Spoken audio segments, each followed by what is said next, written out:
Azeez got to be disciplined for the whole duration of the fight. If he goes in and gets greedy, he gets done. But Buatsi actually is now looking at me thinking, I'm going to man you. I'm your daddy in many ways. I'm hearing rumours. Of what's happening in the Come gym. on and give me it. What is it? I'm hearing he's getting turned over. Really? Again. Yeah. Do you think I look like Simon? Huh? Think I look like Simon?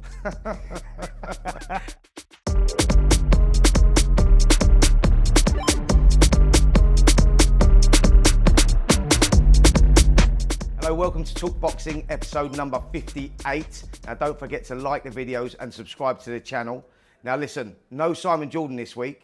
That means no Simon Jordan, no problem. And he's been replaced by the former cruiserweight champion of the world, Mr. Johnny Nelson. Johnny, how you doing, mate? You know what? I didn't realise this is where the magic happened. And like, you guys can't see behind the camera. They've got everything. They've got a bar there. They've got swimming pool there, little fish tank there with piranha in it. You guys are milking it. Compare it to Sky Studios. Sky Studios, oh, no, you're swimming the channel there, man. I don't know what you boys are doing, but wow. Brilliant. Well, listen, look, big fight this week. Dan Azeez, Joshua Buatsi. Joshua Buatsi, WBA number 1. Dan Azeez, WBA number 2. All on the line here, Johnny. Final eliminator. How do you see the fight going?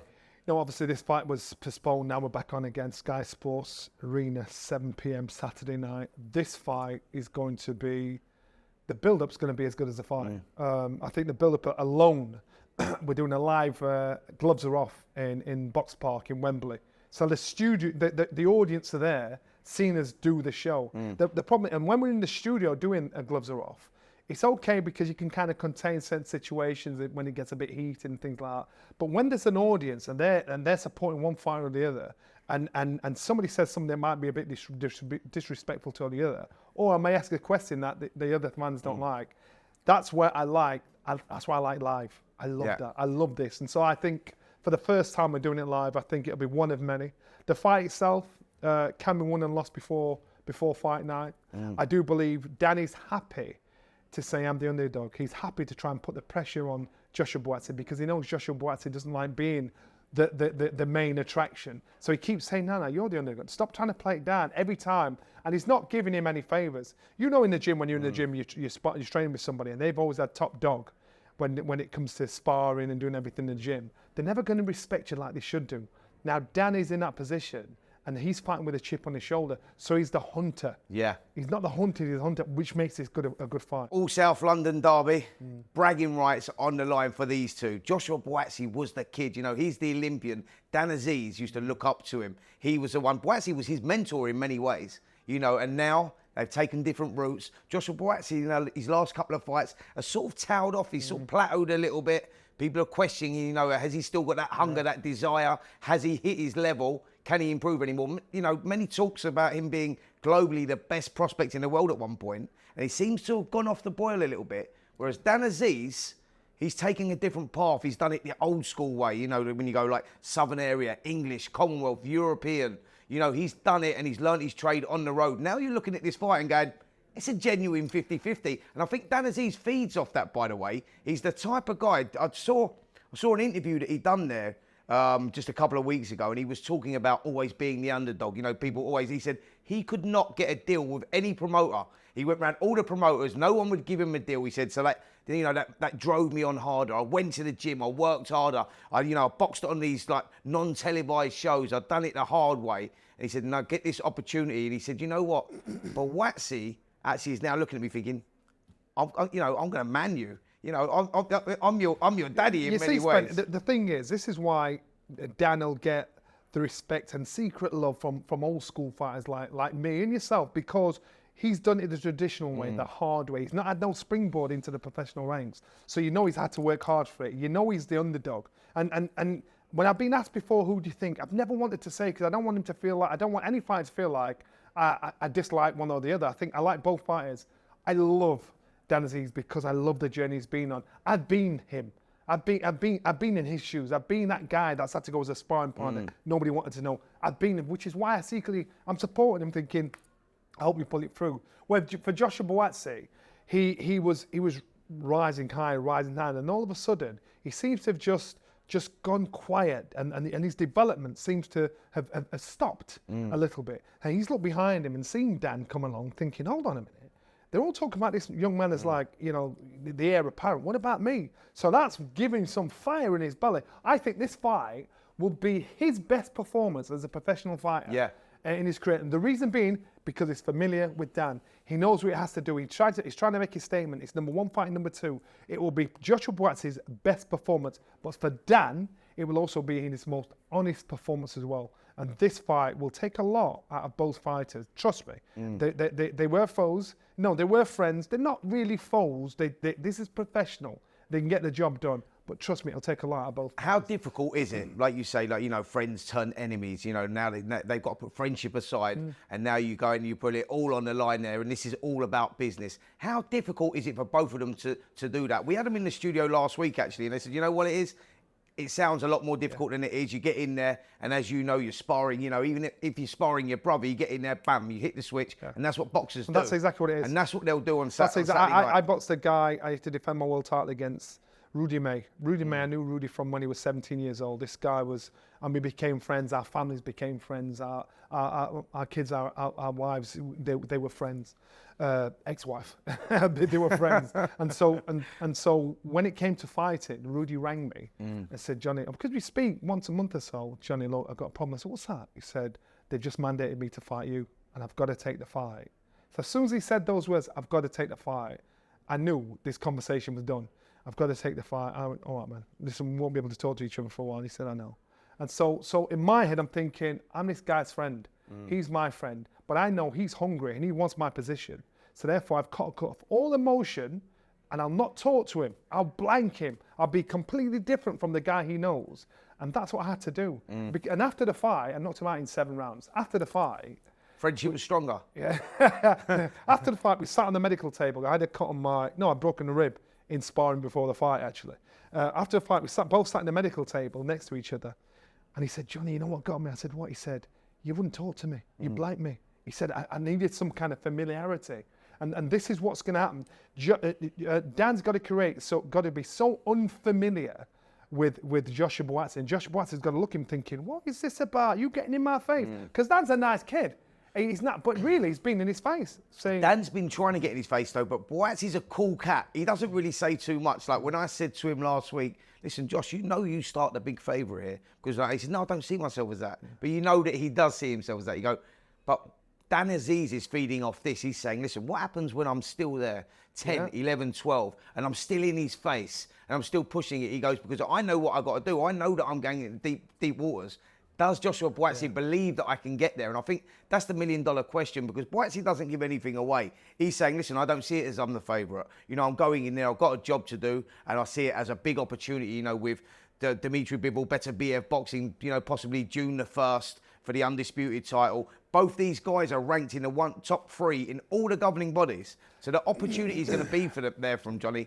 The winner, there's a lot on the line, and the loser, you know, is back to the drawing board. And you look at the British light heavyweights at the moment, I mean... Wicked, what position to be in? That's what I'm saying. Cruiserweights, what a position to be in. When you've got other dance partners, it creates legacies and modern eras. And we've got that with these light heavyweights now. Yes, I think for the winner, he pushes on, and like you say, there's that possible world title shot, possibly even for the undisputed, but for the loser, still big fights out there. Yeah. I mean, let's break down the British light heavyweights at the moment.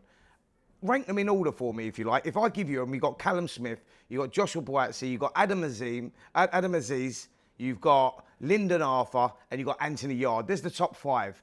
I'd say one Smith, 2 Buatsi. I'm saying Smith because he's been there. Right. So I'd put him above them all. And then actually, number 2, I'd actually put Yard.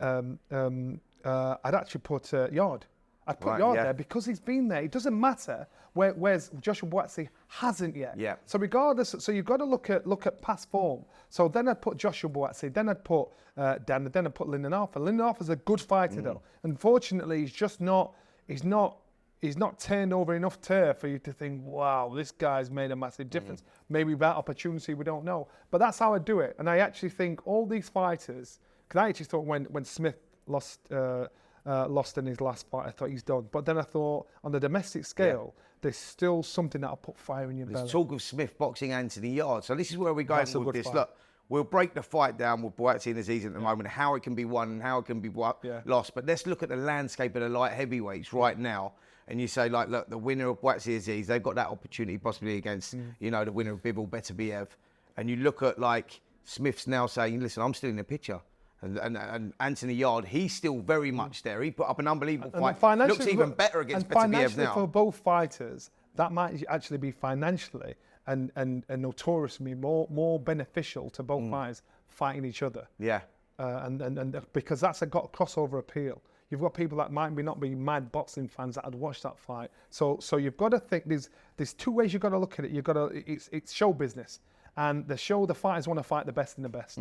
The business is, you know, the promoters behind us saying, no, what will make better for your career is this. I remember the same thing was done with Carl Froch when he ended up boxing George Groves. He actually wanted to fight Chavez in Las Vegas. Right. And Barry Hearn said, no, you know what, this is better business. Carl couldn't see the business. But then the rest is history, 80,000 people at Wembley. So when you're thinking about Smith and Yarde, this is good business, but actually it's a great fight. So even though there may be bigger fights on the horizons, boxing for a world title, you've got to think what is best for the fighters, what is best down the line for the fighters. Yeah, well, look, let's get on to it. Saturday night, talkSPORT have got the right. It's going to be live broadcast on talkSPORT Radio.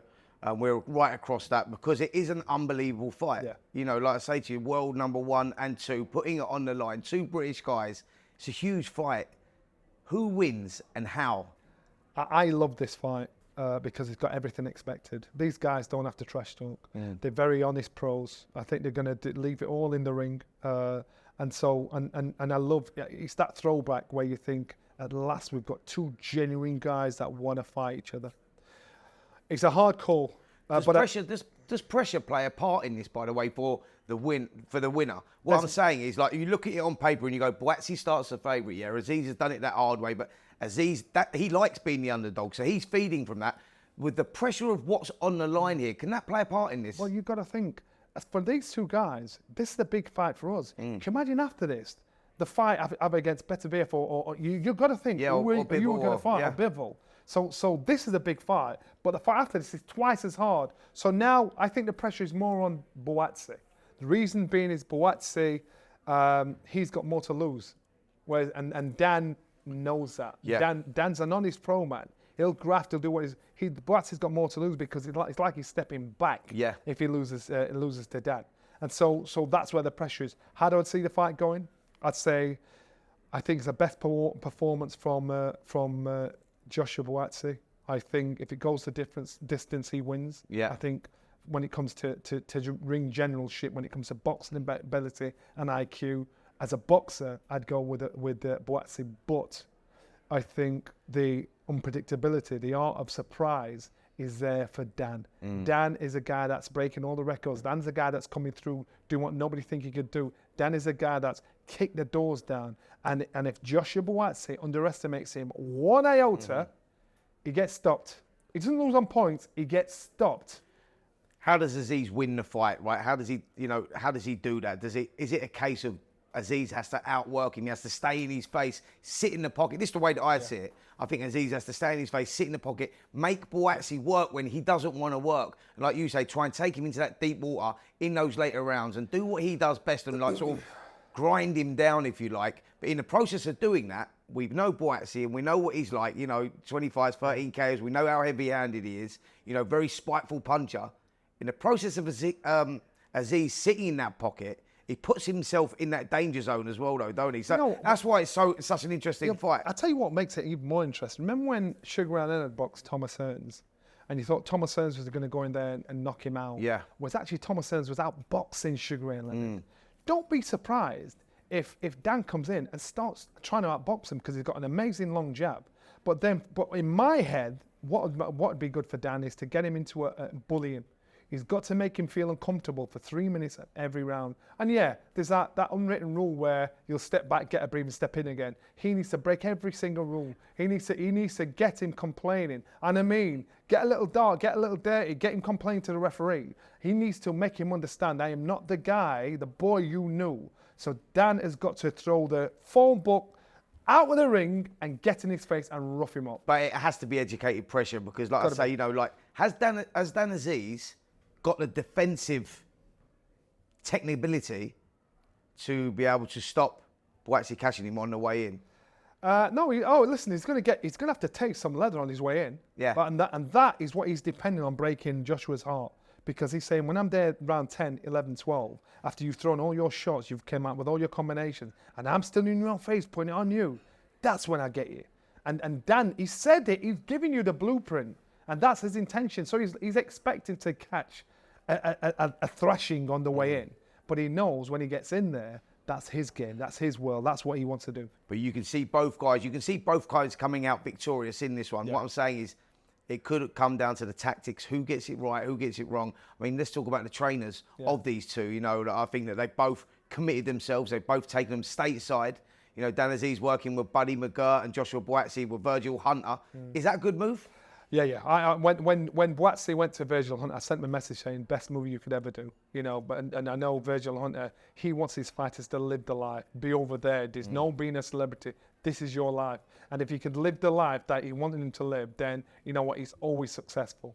I know Virgil's not in the best of health, so therefore I don't know how training camps worked for Dan. Dan has done his apprenticeship. He just needs polishing up. Yeah. And so for Dan, they've all done the right thing. They've both done. This is down to the fighters, not the trainers. It's down to how much they want the fight, how much they need the win. Shows you how committed the fighters are, though, by packing up, going stateside, trying to improve. You know, fights don't do that anymore. Yeah, that's what I'm saying. Fights don't do that anymore. Fights want to stay on their own turf. They want their home comforts. Fights don't do that, and that's why I say, you know, to be a true champion, you've got to be able to box anywhere in the world and come back a champion. Sure. But most fighters, when they go away, when they haven't got home support, they struggle. And so for these guys, and you know, for these guys like Buatsi. And I gather Dan's been abroad as well. They've made the commitment, and that alone says, you know, I love this fight. You know what? Great fight. You know, we don't regularly get these coming along. A fight of this sort of magnitude with what's on the line. Where does a winner go from here, Johnny? Like, where do you visualise? I mean, I know we've sort of talked about different paths that they could take, but where do you think the winner gets a world title shot? Of course, the winner has to. It's a world title fight eliminator. Yeah. And that's where it goes. Will their promoters... Yeah, but what I'm saying is, with what's going on with the Undisputed, with like, if we look at it, you go like Dimitri Bivol, better be here, possibly June the 1st for the Undisputed titles, yeah? These guys are fighting now. They're going to be looking for another fight before the end of the year. Yeah. So then the Undisputed titles might be tied up. But then surely Lyndon Arthur, Anthony Yard, these guys... this is where the loser maybe boxes Lyndon Arthur, the winner maybe... I think the more realistic fight to make for the winner of this is against Anthony Yard. Right. Anthony Yard's made it quite clear. He went into Sky and sat down in the Lions' Den and said, I want this. That is the most realistic fight to happen with the winner. For the loser, you'd think the softest touch, and this sounds disrespectful, is Lyndon Arthur. So but what about Callum Smith? Does the loser even go against Callum Smith? Trust me, stay away from him as much as you can. He's the guy you want to put blinkers on for, because Callum Smith, even though he's been turned over twice, Callum Smith is still domestically the most dangerous dog out of a lot of them. But we live in a world, Johnny, now where these fights are now sort of happening. You go, Callum Smith coming off that defeat, he only wants the big fights. For the loser of this fight, you go, he needs to put himself back in the mix. Don't worry about that whole rebuilding process, because of all the light heavyweights we've got at the top right now, you might go like, do you know what I mean? The loser could box Callum Smith. They're both coming off losses. Yeah. The winner puts himself back in the mix. That's where you're at. Anthony Yard wants the winner of this. Yeah. I mean, it's an interesting side. Well, the gamble is this. How fragile is Callum Smith now? How has that loss affected him? Because the words he said afterwards, he said it's a bitter pill to swallow knowing you're no longer the best. And so as a fighter, if you think you're the best fighter in the world, and now you know you're not, that's a lot to live with. It's not just about the next man you're fighting. Again, that confidence, that self-belief, that proudness, it's gone because you now know you're not the best fighter in the world. So would they be smart and make the gamble think, I'll get him now whilst he's fragile. Don't get him a soft touch to build up his confidence. So even though it's a case of how they do the fight and will the fight happen, but I think top 6 in our country, we are in such an enviable position. We don't have to go abroad. But it's about opportunity. It's about ambition of the fighters. But I love everything about the fight. You got to put your house on it. Come on, give me a prediction. Give me a prediction. Who wins this? Is it Buatsi? You're the only person that's got me on this. And I've got to pick You one know over what? the Because I other. know you're sitting on the fence. I know you're getting splinters, my friend. You are getting splinters. Get off the fence. Give us a. Dan. I'm going to go here. I'll give you mine. Go on. I think Buatsi wins on points. I think he grinds out a close points victory, and I think that the experience of Buatsi will get him over the line. You know, Dan's done it the hard way on the road, and he'll be feeding off that being an underdog. He knows where he's at, and he's prepared to go deep. But I just think that this will bring the best out in Buatsi, and I think that we'll see the Buatsi that we haven't seen in his last couple of fights. If you look at the performance against Stepien last time out, Buatsi loses against Azeez if he boxes like that, but I don't think we get that. You know, I don't think we get that performance. I think this will bring the best out in him. I hope I'm wrong, but I agree with you. I hope I'm wrong, and this is no slant on Buatsi. I've just got a soft spot for Dan. I think that guy will take over my job at Sky. I think he's brilliant. Outside the ring, inside the ring, I love his honesty. I love his battle. But I think Joshua Buatsi will do it on a tight points win. Yeah, brilliant. Well, listen, great undercard we've got here as well. Adam Azim defending his European title. I mean, great. Like, the kid's won the European title in 10 fights. So he's different. If you look at, let's talk about him as a prospect and where he goes. Let's look at, you know, the next 12 months for him. Where does he go? You know, where would you like to see him? Would you like to see him stay at European level, pick up that experience before stepping up the world stage? If you look at the world stage, you've got, like, you know, Devin Haney's now just come up, had that great win against Regis Prograis, and you look at that and you go, like, well, look, you know, is there, like, would he be looking at like a Regis Prograis sometime That's soon? where I'd go. You know, that's why I wouldn't get him. You got Javante Davis floating around there. Ryan Garcia's there. So Adam is hungry. He wants to be world champion by next year, by the end of next year. So it's a case of he doesn't want to stay at European level.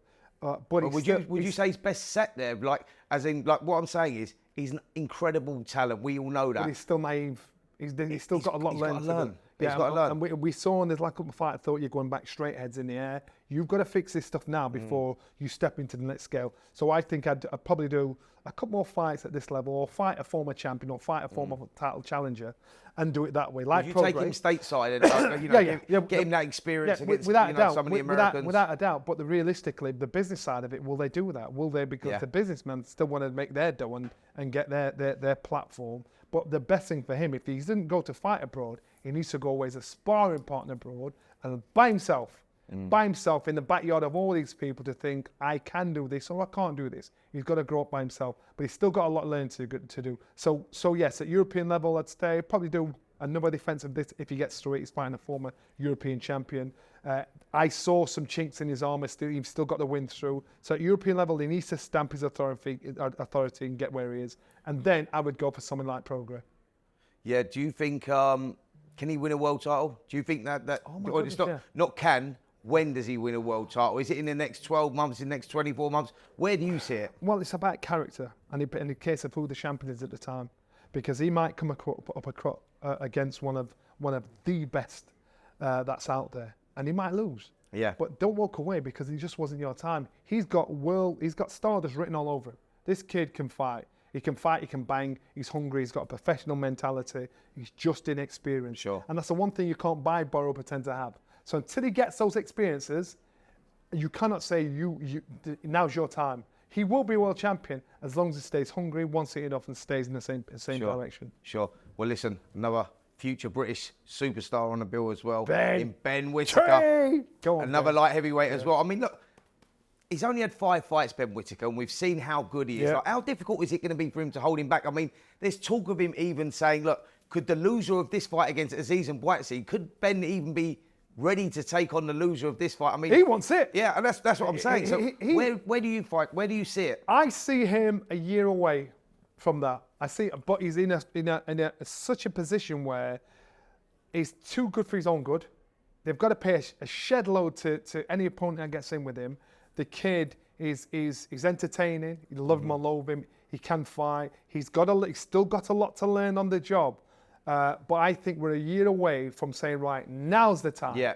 Now let's get this done. Depending on the fashion of the top of the bill. If, say, for instance, Dan loses dreadfully, gets KO'd, gets wiped out, then you think, you know what? All right, let's get back here again. I've got to establish myself with a big win coming back. I'm going to get myself in there. Oh, we're talking about a kid that's only had 5 fights. That's what you're talking about, Whittaker. I was around when Naz was around. Look, in his last fight in Bournemouth, we saw the showboating he was going on for sort of 3 rounds. Bam. As soon as he had to knuckle down, they went back to the corner and went, about now. Yeah. Let's get on with it. Let's get on with business. He went out there and that was a showreel knockout, man. Beautiful time, left hook, beautiful time counter. Yeah. And I remember, and no matter what, I remember the excitement. I remember the build-up of Naz. I remember how they came through. And I remember the dislike and the people didn't like it being braggadocious. They didn't like the showboating. And then the rest is history. Ben is that guy. So the one thing that lets Ben down will be himself. If his body can't hold up, because we know injury, he can be injury plagued. If he doesn't hold up, that'll be the shame. That'll be the sad side of it. How big is that problem, that injury problem for Ben? You know, because it's affected. It really has affected his progress, hasn't it? Since he turned professional, it's been very stop-start. He's now looking to get on with it. Like I say, Bournemouth last time out, showreel knockout. Going again here is about making a statement again and saying, listen, I'm the kid coming up on the inside lane. But how big a problem are these injuries? It's a problem because it will hinder his potential. And so therefore they've got to fast track him. They've got to fast track him because sooner or later it's going to catch up on him. You're going to get older, you're going to be training time after time after time again. And it's going to catch up on him, it's going to get him. So it's a case of he's got to get as much as he can while he can. Can he be fast tracked? He can be fast tracked, but it's a big gamble because, as I said, as a professional fighter, he's inexperienced. As a talent, he's outstanding. So therefore, you've got to gamble. Do I put this inexperienced, talented fighter in with this world champion or in an eliminator for a world title? You've got to do it because it's a gamble of how long it's going to be before his shoulder or whatever injury comes about. But to me, I think enjoy the ride. My advice to the fans is enjoy the ride, enjoy the show, because this kid, we aren't getting anybody like him for a while. He says it all. He does it all. I'd love to see a lot more of him, but I'm probably asking the wrong person here, but what do you think of the showboating? Love it. Do you think, yeah, that's what I'm saying. Oh my goodness, I love it. Because, I mean, look, it gets people, whether you love it or hate it, it gets people talking, and that's what it's all about, right? It's called boxing foreplay. So you've got fighters that when they're fighting somebody, they'll start. Tyson Fury is brilliant at it. Weeks, months before, boxing foreplays, he's talking, disrespecting you. He's talking to you, making you hate him. He's got you thinking about him, hating him or loving him. It's one form of emotion. He's got you thinking about him. Then when you get into the ring, the boxing foreplay gets worse because he's going to be braggadocious in your face, showing it off, saying, I can do this. You're going to think, oh, the hell, you're mugging me off here. And that's when you've got him. Because you want your opponent to not think about what he's been working on in the gym. Sure. You want him to want to just smash your face in. And Ben is brilliant at showboating.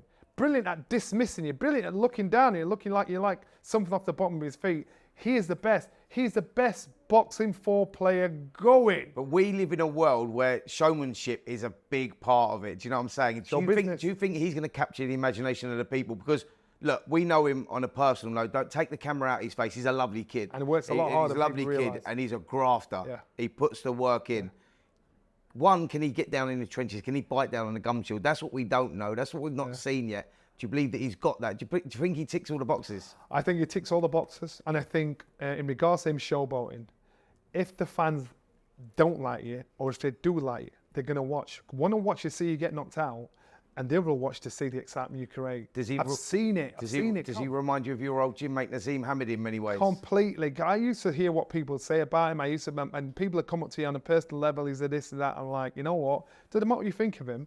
The boy can fight for fun, and he enjoys it. Ben loves knocking people out. Now that sounds really barbaric. He loves putting people unconscious. He loves embarrassing people. He loves demoralizing people. But he loves being the center of attention on such a stage. And so if you've got somebody that's that kind of sadistic fighter in Ben, that's him. It's only going to get worse. And and therefore, the more it gets worse, remember, if you're fighting him, your fans are going to say, don't let him do this, that, and the other. So they're going to put pressure on you, as well as him putting pressure on you. So when you go in there and you're doubling impact getting done, I think Ben, everything he's doing, you've got to have a certain character to be able to pull it off. And he has everything. That is proper Stardust. Listen, respect to Ben Shalom and Boxer for putting this show on. You got a great fight there. Dan Azeez versus Joshua Buatsi. And then you've got a great undercard as well. Ben Whittaker's on there. Caroline Dubois' Caroline Dubois. Adam Azim. Yeah. Francesca Hennessy. Again, you know, you've got talent coming through. So what I'm saying is, it's such a show. 7 o'clock, Sky Sports Arena, or get yourself down to Wembley. But this or Saturday even better, night, listen to it live and exclusive on talkSPORT. Come on, my man. Boom, that's a mic drop. But yeah, but listen, but trust me, I think I'm really looking forward to this. You know what? Saturday night, I'm not even there. Yeah. I'm absolutely gutted. I've got to sneak into another room. I've got an event. Tell us about your foundation. So my foundation, I've got the MBE. Thank you to whoever it was that tipped it off. I keep thinking someone's going to tap me on the back, say wrong, Johnny. So I put a dinner on, a thank you dinner, and just to also announce that I've got a foundation to actually give something back to the community like Brendan did with me. So the charities we're going to look towards helping this year are community education and the Mama Youth Foundation, kids, young adults that want to get into media somewhere, be editors, directors, producers, not just in front of the camera. So it's just giving people an opportunity. And so if me getting the MBE, me doing something like that helps raise some money to help others, that's the job done. And so on Saturday night, they'll be talking away. I'll slip out into the back room. I'll be watching this TV. Like this on your on the phone like that, but absolutely gutted. But yeah. I'm there all week, doing the build-up, doing the live. Gloves are off on Thursday, which is going to be mad. Brilliant. But I'm looking forward to it. Yeah, brilliant. Well, listen, Johnny, as we got you here, we've got to ask you, mate. Fury Usyk coming up, you know, in a couple of weeks.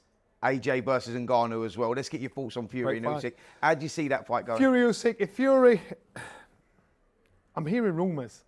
I'm hearing rumours of what's happening in the gym. Come on, and give me it. What is it? I mean, he's getting turned over. Really? In the gym. Yeah. So this thing about appetite and people like that, when he's in the gym, I mean, he got shown his arse. You sure? Yeah, man. That's what so I mean. It's not a rumour. I'm hearing these things. Wow. And I'm thinking, has he taken his eye off the ball, or has time caught up on him? And so in regards to his last fight, I put that down to him disrespecting the man that was in front of him. And I said, look, if you're to believe that he had the best training camp, his legs have gone. And if I've got it wrong, his legs have gone. And I'd expect Tyson Fury to beat Oleksandr Usyk. But the Tyson Fury that boxed Ngannou his last fight gets knocked out. If that Tyson Fury turns up, he's done. It's over. And the reason why I said the legs have gone line, I can remember Tony Bellew saying about David Haye, and then when he said it, I thought, I see what you're talking about. Yeah. So I'm saying something that might not be too popular. I expect him to win. Yeah. I just think he dropped the ball in the last fight. I expect him to win. But these rumours I'm hearing, I'm hoping they're just rumours set about by him. In regards to Joshua AJ versus Ngannou, risk reward doesn't weigh up. I would never do that fight. It doesn't make sense. What is he going to benefit out of fighting Ngannou apart from getting a load of dough in the bank? See, I think complacency played a big part with Tyson Fury when he boxed Francis Ngannou. He thought he had to just turn up and to win. There was no fear factor. When there's no fear factor there, you can train and you can get yourself in shape. But without that fear factor, you know, you don't get that nervous energy that you need going into the fight. You take your eye off the ball and things go wrong. Then you start questioning yourself through the fight. You get dropped in the third round. You're thinking, hold on, it's not going my way. But it's hard to get back into it. And I think that's what happened there with Tyson Fury against Ngannou. The benefit AJ's got now is, though, that he now knows what he's going into. He now knows that, actually, Francis Ngannou, he's got hands. He can throw hands. And that makes him a dangerous opponent. You know, I think that what he lacks in speed, Francis Ngannou, he made up for in timing. His boxing IQ actually impressed me. He outboxed Tyson Fury at many points of that fight. The word on the street is AJ gets knocked out. The word on the street, that's what and I mean people in boxing. And I'm like, how do you see that? They think AJ gets greedy, gets involved with Ngannou. If Ngannou hits him, he's done. There's no staggering. If Ngannou hits him clean, he's done. AJ's got to be disciplined. He won't knock him out. AJ's got to be disciplined for the whole duration of the fight to win this fight. If he goes in and gets greedy, he gets done.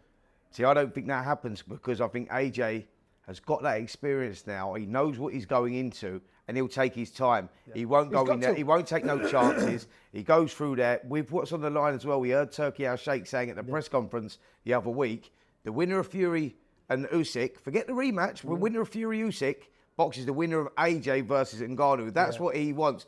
AJ knows what's on the line there, and I think for that reason alone, he'll to go in there, take his time, And he may just outpoint Ngannou because That's what Ngannou's a he's got tough to guy. do. That's what he's got to do. He can't go in there for a knockout. Go and box him. He's a former two-time heavyweight world champion. That means he's got the experience of a professional fighter and the know-how and the understanding of the professional ring.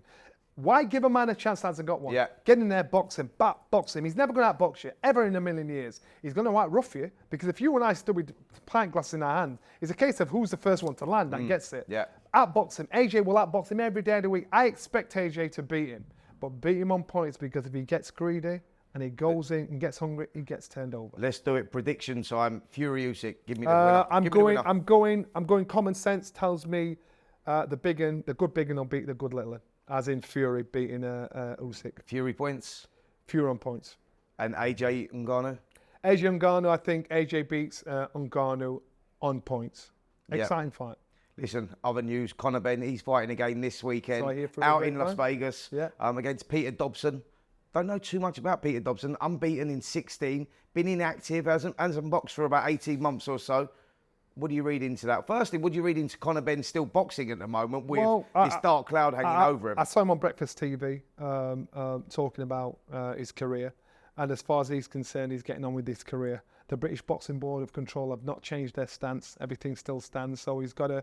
And the likes have talked about him fighting Eubank and people like that. Other fighters are thinking, I'd love to fight you, but I'm going to get drawn into your problem. Yeah. So these fights won't happen. So therefore, he's got to go abroad and get involved in that sort of stuff. So he's got to explain to our viewers what it is then. So anybody that fights Conor Benn that has a British Boxing Board of Control license puts their own license in jeopardy because the situation with Conor Benn and not him not having a British license. Yes, exactly. So why would you do that? And so it's not that they don't want to fight him; they do want to fight him, but he's got to sort his business out.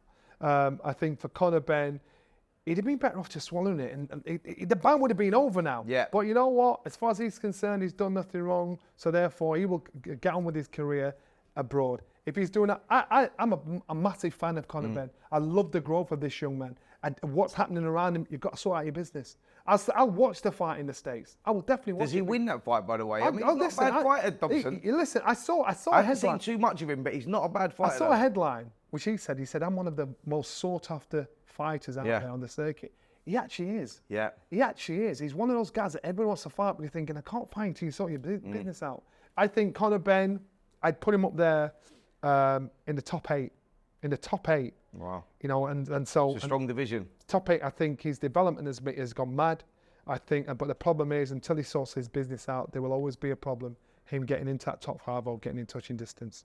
Quick word on the Gorilla, John Ryder. I mean, listen, that guy is a road warrior, and he put up another great performance against Jamie Munguia. Yeah. Lost in the 9th round, but he showed some balls in there, didn't he? Man. Yeah, he showed some balls in there. He's so tough. I rate him so much as well, and I know he was talking about, you know what, I'd fight Billy Joe again. You know, give me that fight, let's get it in.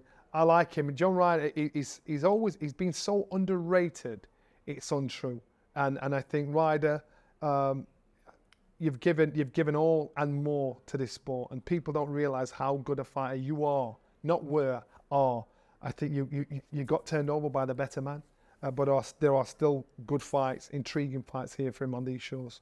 Yeah, well, there was talk of him. He was saying possibly even retirement if he doesn't come through against Munguia.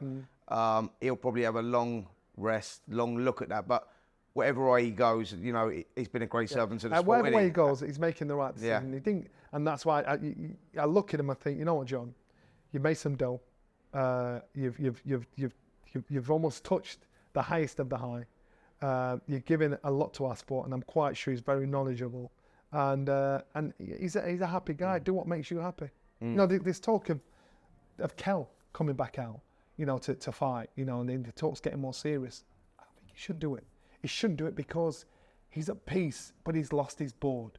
And so I think the carrot's being dangled in front of him to try and tense him out, to talk him out of it.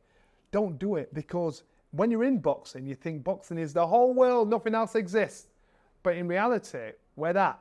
So you've got to think about your happiness afterwards. So John, make the right decision. Kell, don't make the bad decision. Fighters, you got to think, when you're in it, be in it, commit 110% to it. When you're out of it, be cool, you know, accept where you are. Mr. Nelson, been a great episode. Always is.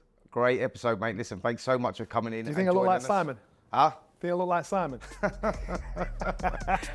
I think you're more popular than Simon. That's it. Separated at birth. Well, that's it for episode number 58 of Talk Boxing with me, Spencer Oliver, and him, Mr. Johnny Nelson. Make sure you tune in next week.